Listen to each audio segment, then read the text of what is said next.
Hi, my name is Wendy Ann Clark, and this is my channel Transformation, where I talk about how God desires that you, me, all of us be transformed into the image of Jesus by the power of the Holy Spirit. And here you will find teaching to help you and encourage you to cooperate with the Holy Spirit and to be changed. And this is the day I answer a question that someone has asked me. And a woman once asked me this question: is it okay for me to have a male friend while my husband is away in the military? And the setup to this question was, she explained that she was taking her kids to the park every day, and they were little, and there was a father bringing his kids to the park, and they were just sitting and talking and having a friendship. But she was starting to wonder, is this a good idea? Is it okay for me to have this male friend while my husband is away in the military? And my answer to that question, the short question, is it okay? Maybe it's okay. Is it wise? No, it's not wise. And I asked her, have you talked to your husband and asked him this question? Asked him, is it okay with you? And then the answer was no. And then I was like, then no, because there's danger in keeping anything secret. And even though she might not have been intentionally keeping it secret, she hadn't talked to her husband about it. And he should be, I would hope, her closest friend, the closest person that she should talk to. So no, it's not wise. Even if her husband said, oh, it's okay, I'm okay with this friendship, it's still not wise. And I'm reminded of how, like, Lee Majors said that he had asked a friend to keep watch on his wife, Farrah Fawcett, while he was away working on a project. And then immediately he knew, ooh, this is a bad idea. And it turned out he was right, because that friend wasn't trustworthy, and Lee Majors and Farrah Fawcett ended up divorced. And so a good question to ask yourself in this situation that this woman's asking me is, do you want to stay married? Are you willing to risk your marriage to enjoy this friendship in the present? And you might not think it's a risk. I know, that's why we do things, because we don't think it through. Because does anyone really set out, like, I think it's few people, if there are any, that they want to cheat, they want to end their marriage, they want to cause devastation to their family, they want to hurt their spouse, they want to hurt their children? Or is it really more that these kind of things sneak up on people because they're not paying attention and they're not asking the right questions?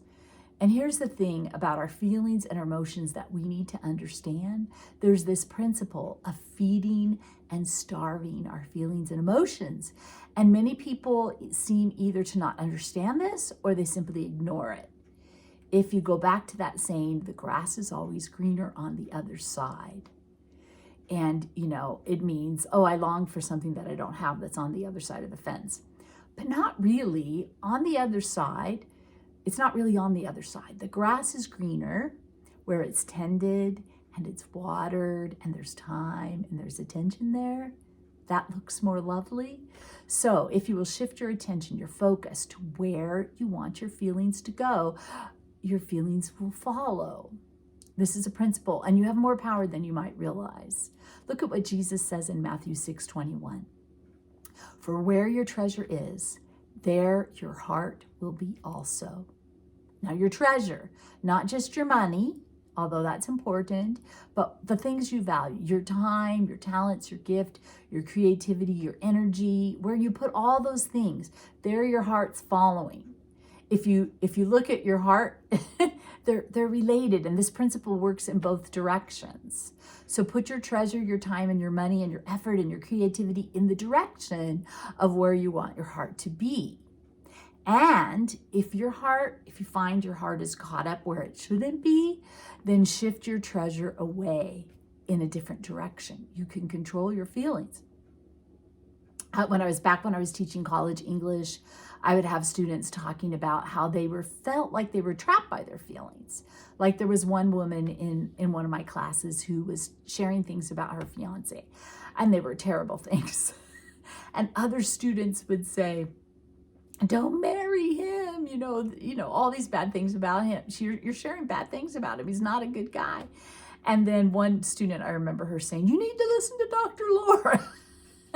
Dr. Laura Schlesinger was on the radio at the time. And this student, she just kept saying, but I'm in love. I love him. And lots of students would talk, especially female students, would talk about love as if it was this deep ditch that they fell into, that there was no way to get out of it, but I love him, so I just have to put up with this stuff. No, no, no. You have more control over your feelings than you know. It takes some time and it takes some effort, but you do have some control. So back to the question, can I be friends with this man who's not my husband while my husband is away from home? Is that okay? It's not wise, because you are putting your time, which is part of your treasure, into the wrong place. And where your treasure is, there will your heart also be. Maybe not right away. Maybe you are just friends.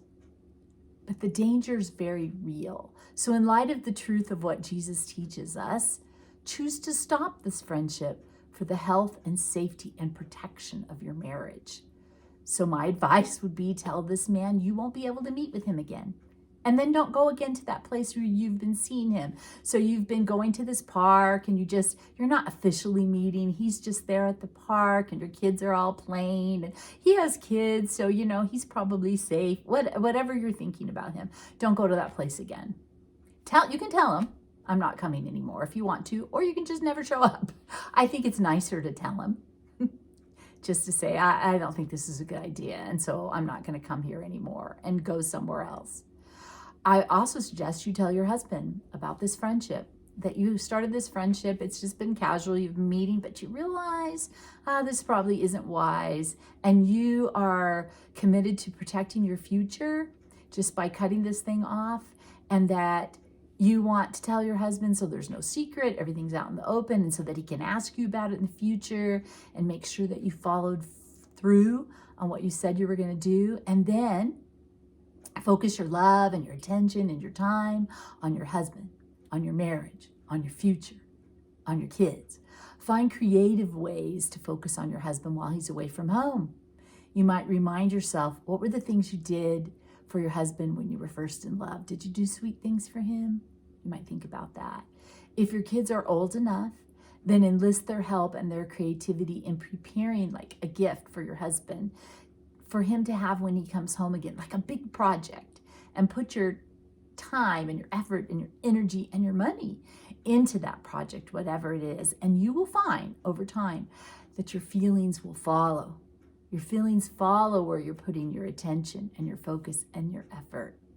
One thing to think about is to be aware of how this friendship with this man at the park, but maybe it's quite innocently meeting a need that you have. Give thought to that. If that might be the case, what are some other ways that you might meet this need? Maybe pursuing a friendship with a girlfriend, maybe looking for a parenting group at your church or something that would help you.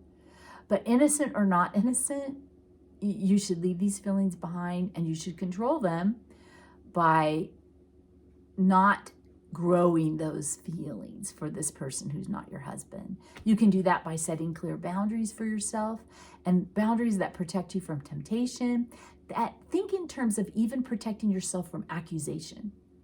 What would someone who doesn't know you and doesn't know this other man, and they're sitting on the bench across the way at the park and they're looking at you, what might be an accusation that could come up that could be harmful to you? So think in terms of that too. How can I protect myself from temptation and also from accusation? I know a lot of times I've worked on staff with pastors, sometimes as a worship leader, sometimes in First Impressions, all kinds of different things. On women's ministry, I've done different things where I had to meet with a pastor. And if we were going to meet, we met with an open door, or we met in a public restaurant, with all sorts of people around. And we just thought in terms of I wasn't tempted to anything. You weren't tempted to anything. You don't know what makes that happen. But I also thought in terms, back it up a step, let's just protect ourselves from any accusation. I know my pastor that I had, we never rode in the same car alone together.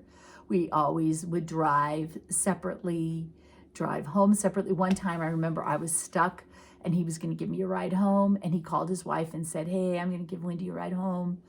I'm leaving right now. I should be home in about 10 minutes. This is, people think, oh, that's just so silly. That's so insulting. It's not. It's just wise. Thinking things through and thinking, okay, I'm protecting myself from ever doing anything stupid. So think in terms of protecting your marriage and your family and the future for your children. When someone tanks a marriage, when people, it's so harmful to their children, especially when Christians do it. It's so, so harmful. So think about just protecting your whole life. Keep God in the middle, saying, God, what do you want me to do? It's interesting that you asked me this question, me, Wendy. Is this wise? It's a good question to ask God. Hey, God, is it okay with you? I think sometimes we don't ask God because we're really kind of hoping maybe someone will say, hey, it's all right. You're fine. You're good. But ask God, God, what do you want me to do? God, how can I please you today? If you do these things, if you begin to talk to God about all of this, you will learn to walk in God's very best for you every day. I hope you find this answer helpful to you, even if this isn't your particular question. Maybe you're not dealing with that. Maybe there's some nuggets in here that will help you, or maybe I've said something that will help you help somebody else. Let me know what you think in the comments below. If you liked this video, please hit like. If you think somebody else will benefit from it, please share it.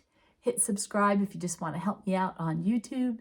Hit the notification button if you want to hear when I post other content. And thank you so much for watching, and see you next time.